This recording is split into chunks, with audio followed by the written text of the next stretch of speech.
Hey everybody, good morning, good afternoon, and good evening. Welcome to Beekeeping for Newbies.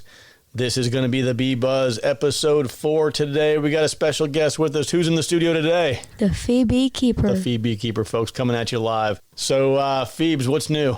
Not too much. I'm on spring break. Happy to be here. What? Okay, right on. It's been way too long. Yeah, well, we've missed you, and you are receiving, at the last count, 417 emails a day, trying to figure out where you are. People are asking about you. Yeah, so thanks for checking in with us. We appreciate that. Here I am. Here you are. Okay, well, so everybody, again, as always, thank you so much for taking the time to listen. I do appreciate you, and feel free to drop me an email, jeff@beekeepingfornewbies.com. For those of you who might be new, when we're doing the Bee Buzz episodes, these are just kind of catching up on any kind of miscellaneous topic that is not directly tied to either an interview or a specific beekeeping subject. So today, I wanted to have Phoebes on the line here today with us because when we were talking last week, she came across an article that she really wanted to share with everybody. She thought it was kind of fascinating. There are some interesting points to it. I don't want to steal her thunder, so Phoebes, what do you got for us?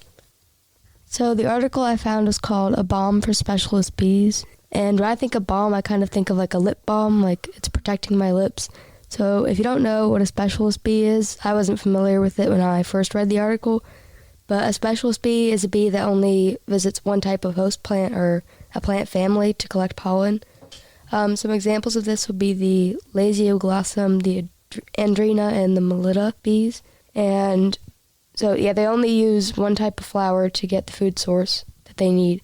And about 20% of our native bees are specialist bees, actually. And there's only certain types of flowers that they can feed on. And with the growth of suburbs and monoculture of lawns, there's not as many of those plants. And we need to start planting more of those because the populations are going to start dying out if we don't have those. So some examples of the plants they could feed on are perennials such as milkweeds and asters, also claytonia, violets, or even small shrubs and trees. And I think it's just a big part in the community that we can do for the bees because they need our help to get their food they need.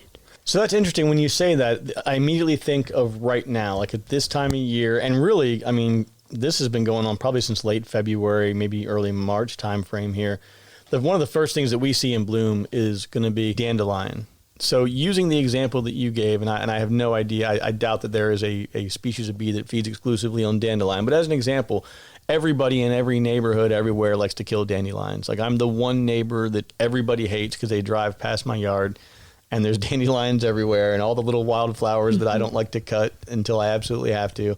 That's, you know, in my mind, that's what I see as being like a specialist bee if there was one that fed off dandelion. Is that kind of what you're thinking as well? Yeah, so there's actually a type of flower that's in bloom right now. It's called the spring beauties or the claytonia. And they're in bloom right now through June, but they don't stay in bloom as long because they are ephemeral plants. So that can really be kind of damaging to the bees because if they're not getting the right amount of food supply they need, then obviously they're not going to be successful. So they're not going to thrive? Yeah. Okay. Now, when you say they're in bloom right now, what geographical area is this specific to our region here in the southeast, in the mid-Atlantic kind of thing, or where all is that in bloom? So it's mostly a southern thing, and like it kind of goes up into Virginia and Maryland a little bit, but not anywhere beyond that. Okay, so to kind of recap here, you have specialist bees that only feed on, a single or maybe even, or is it possible maybe a couple of different types, or is it really just one type of species of flowering plant or? So it's usually 1 to 3 types. And this is something that is not geographically unique to any area. Is this something that is pretty much, these specialist bees exist throughout the country, throughout the world? Are there any limitations that you're aware of as far as where we would find these bees? So this actually wasn't in the article. I had to look it up on my own, but the specialist bees are really only in North America. Okay, so with these specialist bees, so we recognize, I think a lot of people who've been beekeeping for a while are studying apiculture and are involved in any capacity. They recognize there are some things going on. We've got some, destruction of habitat, both, I shouldn't even say both. In all areas, whether it's rural or suburban or whatever. Like I think when we talked the other day, with Brian, he brought up some great points around how even when you're in a rural area, you're not getting that kind of biodiversity, right? You're getting, 1 or 2 things because everybody's planting corn, everybody's planting soybean, and that's just kind of what you're stuck with. So what's the call to action here? Like, what can we do as just citizens? If you say, look, I have no interest in beekeeping at all, but I'd kind of like to do my part, what can that person do to make a difference?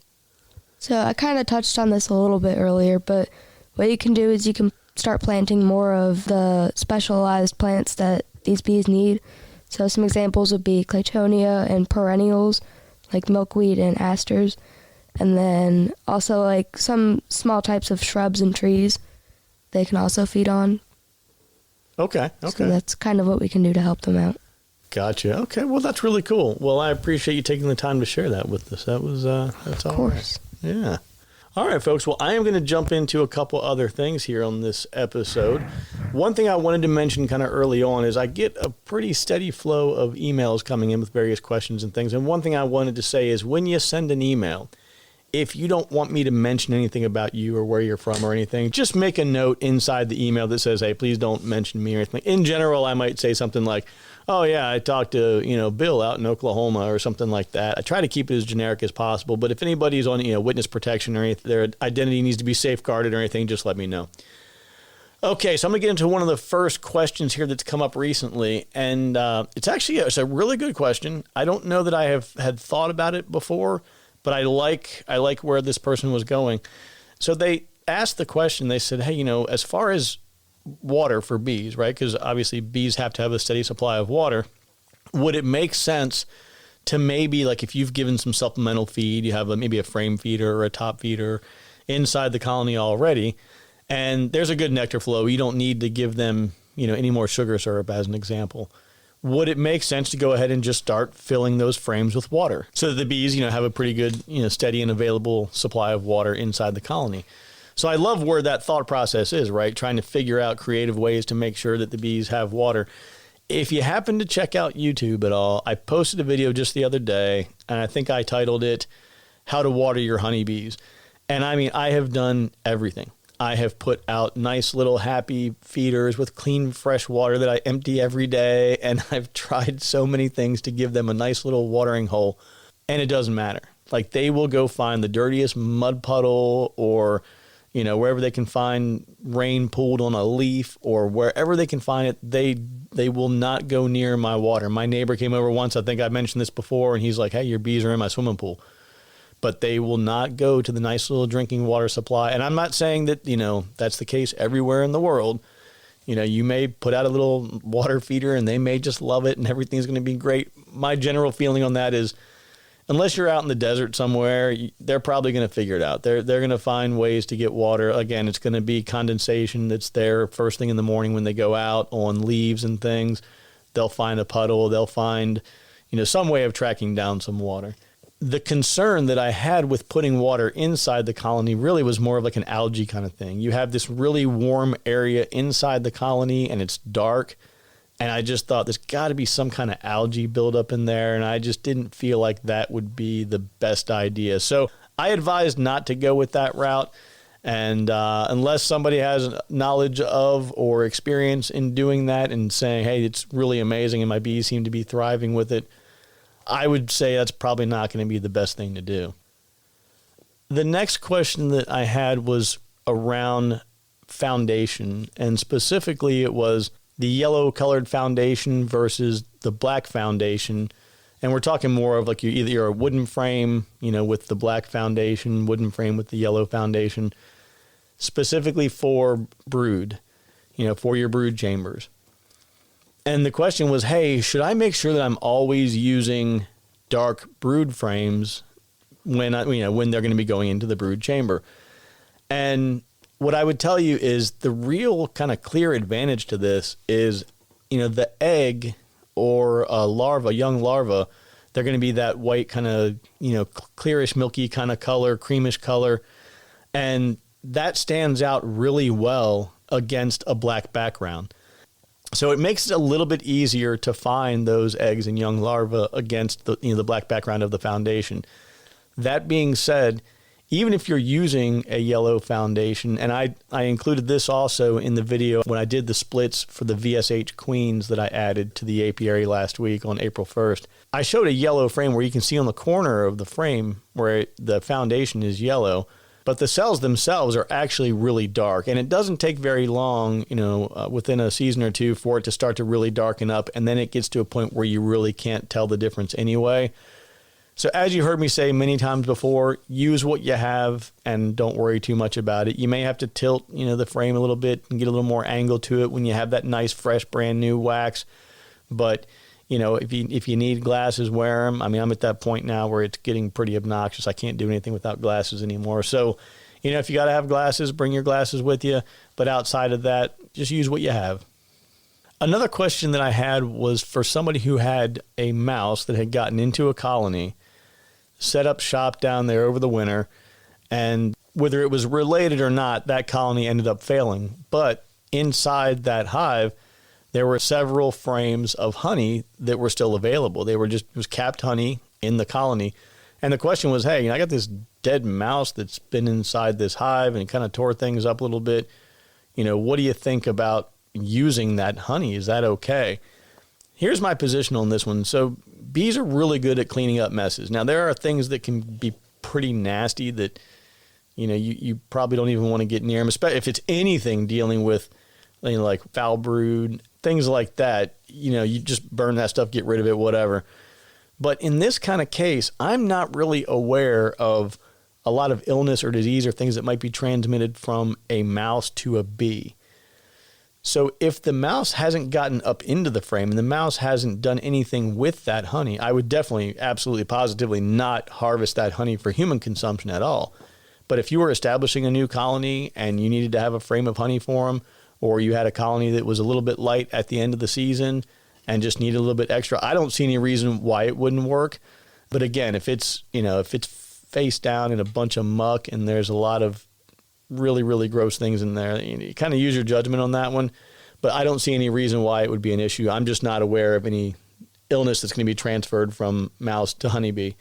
Now, on that, there is another video, I think I've mentioned it before, about how to make a really easy mouse guard with a piece of hardware cloth. That video is also on YouTube, so you can check that out. I actually will, on that subject, I'm actually posting the podcasts on YouTube now as well.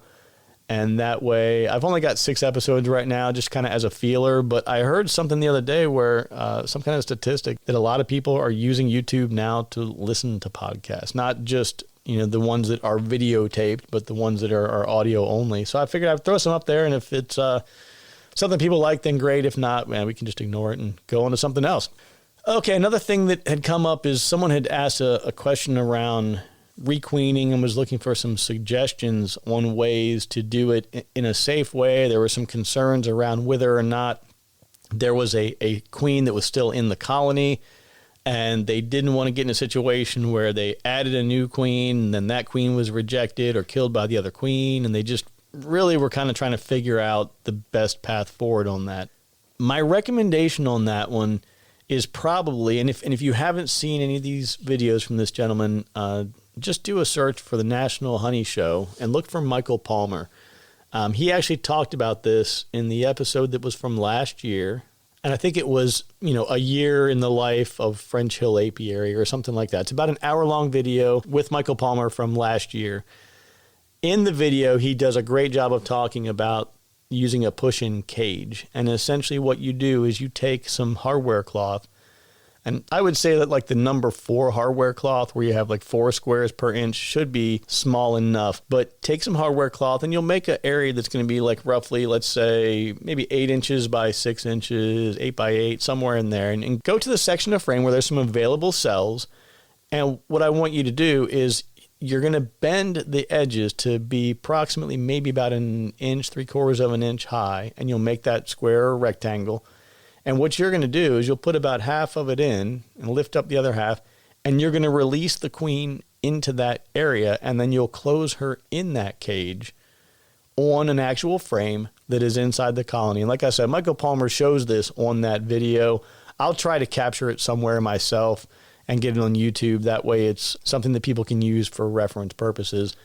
But when you're requeening that way, it's great because the bees that are already inside the colony, they can feed the queen if they need to. They can interact with her. But if they have some hostility or they're getting a little upset, they can't really get to her to hurt her. She can always move out of the way. But the most important thing here is she's going to be inside that caged area and she's going to be able to start laying eggs. Now, there's a big difference between a virgin queen, a mated queen that is not laying, and a laying queen. A laying queen is going to be putting out the maximum amount of pheromone. She is, in the eyes or of the pheromone senses, the smell of the bees, she is absolutely in tip-top shape, ready to go. But just because a queen is mated doesn't mean that the colony in and of itself is going to be super excited to have her there, because she doesn't have all of her normal function taking place, and laying those eggs is going to get her back in business. So if you have her in that cage and she's in there doing her thing and she's laying eggs, this allows you then to go back in 3 or 4 days and you can pull frames and start looking around. If you see eggs anywhere in that colony outside of that caged in area, then there's still another queen in there somewhere. And then you got to track her down, right? So there's a couple ways you can do that. And I think, again, this is something that I've seen several beekeepers reference over the years. I've done it myself. But you create what's called a shaker box. You basically put a queen excluder on the bottom of a deep, and then you put that on top of wherever your bees are trying to go or where you're trying to get them back to, and you literally shake out every frame over the bottom of that queen excluder. So your queen and your drones aren't going to make it through. All your workers can go through, and then it gives you a chance to kind of better track down any queens that might be running around where they shouldn't be. But that's a great way to introduce the queen, minimize her risk, allow her to get back into the swing of things with laying eggs. So the last thing that I have here on my list is, well, actually, I got 2 things here, but the last topic I wanted to discuss is, I did my splits a little bit early this year. The timing, I had made the commitment to get those VSH queens from Wildflower Meadows in, and I had that set because I had so many things going on in the month of April. I didn't want to kind of deviate from that. I got really, really lucky because I think it was 1 or 2 nights before I split the colonies. The nighttime temps got down to, I think it was like 32, 33 one night and like 25 the next. So when you do a lot of splits and you're a little bit aggressive in the way that I did this, early in the season and pulling 4 full frames off of every colony, you run the risk that there may not be quite enough nurse bees on those frames to protect all the brood and the young larvae. So we dodged a little bit of a bullet there. All those splits were done. The video's on YouTube. It's about 23 minutes long, kind of walks through everything. But I'm keeping my fingers crossed that everything is good to go there. With Phoebe on spring break this week, we'll definitely be down there a little bit getting some work done. And we will report back to you as to how everything is going with that. I want to send a special shout out to the 17 new subscribers on YouTube this week. Thank you very much. I think we're up to 125 now, so that's pretty exciting. So the actual last thing that I have for you tonight is... Don't say tonight. It might not be night where they are. True. Okay, so the actual last thing that I do have for you on this episode is if you think or know that you may have to do any supplemental feeding this year, I would encourage you to go ahead and start trying to track down some sugar now. Maybe go ahead and grab a few of the 25-pound bags. If you need to, go through whatever process you might want to have to kind of consider long-term storage for them. Things are kind of getting harder to track down. I'm a little bit concerned because I generally do have to feed my bees a little bit. This will be the first full season that I'll have some in a 100% rural area. There is a ton of forage down there, and I've seen a lot of things pretty consistently throughout the summer. So I'm hoping that it's not a big deal for that, for those bees. But if you think you're going to have to supplemental feed, I think it would be really, really in your best interest to try to track some things down. Prices are going up. Inflation obviously isn't helping things. And I really don't want anybody to be in a situation where there is a dearth and they're not able to get any kind of feed to their bees. So just kind of food for thought, something to kind of consider. And that's going to kind of wrap it up here. Phoebes, you got anything for us to close out the episode here?